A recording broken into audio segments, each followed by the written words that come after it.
This is the brand new Yijia Tablet 2 Pro. Not just Yijia, you're pretty confident, huh? Releasing a new product without even holding a launch event? Honestly, I really like the packaging of Yijia tablets. Right from the start, it gives off a high-end vibe.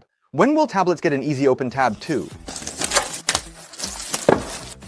Oh, it's actually quite hefty. Wow, this silver color looks really nice. Let's take a look at the accessories inside. There should be a warranty card and user manual, a 67-watt A-port charging adapter, and a red A2C data cable. Rub against each other.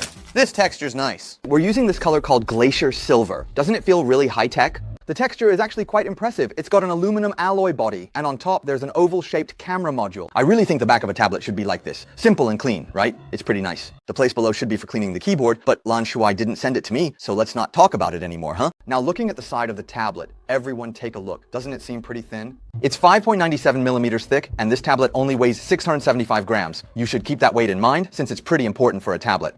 Next, let's turn on the front display. Honestly, you all praise ColorOS for its phones, but it deserves praise for its tablets too.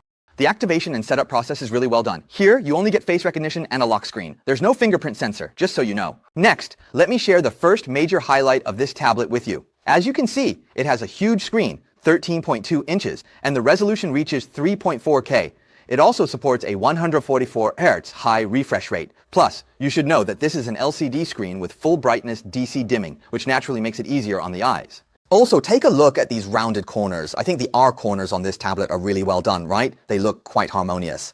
As for how big it actually is, I know you might not have a sense of it, so I put a OnePlus 13T next to it for comparison. Just think about it. The OnePlus 13T is 6.32 inches. Now you probably have a better idea, right? So what is a big screen naturally great for? TV and games. So the second major highlight of this tablet is that it has 8 speakers. The wind.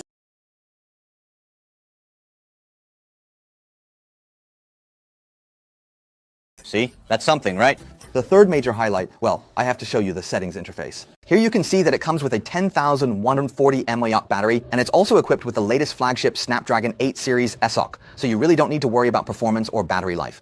There's something I especially want to talk about, which is a feature brought by the current Pad 2 Pro, called keyboard and mouse mapping. It directly incorporates the key mapping officially recommended by Game for Peace, so you can use a keyboard connected to the tablet to play games. But actually, since I didn't buy the keyboard, I can't demonstrate it for you, so Lan Shuai, you'll just have to watch. The fourth major highlight is, of course, about ColorOS. Whether it's the smoothness or the split screen experience, you can just refer to the phone version. There are absolutely no issues. It's extremely smooth. What I especially want to talk about is the AI features. The Super Xiaobu Assistant is available on the tablet, and things like Xiaobu Suggestions and Xiaobu 10 Highlights. You can experience all of these on the tablet. Of course, there's also AI-assisted writing, which is actually quite useful for today's college students. And of course, the split screen feature on ColorOS, which has received a lot of praise, is definitely something you can experience on the tablet as well. Just look at this animation. When you pinch with 4 fingers, it's so elegant.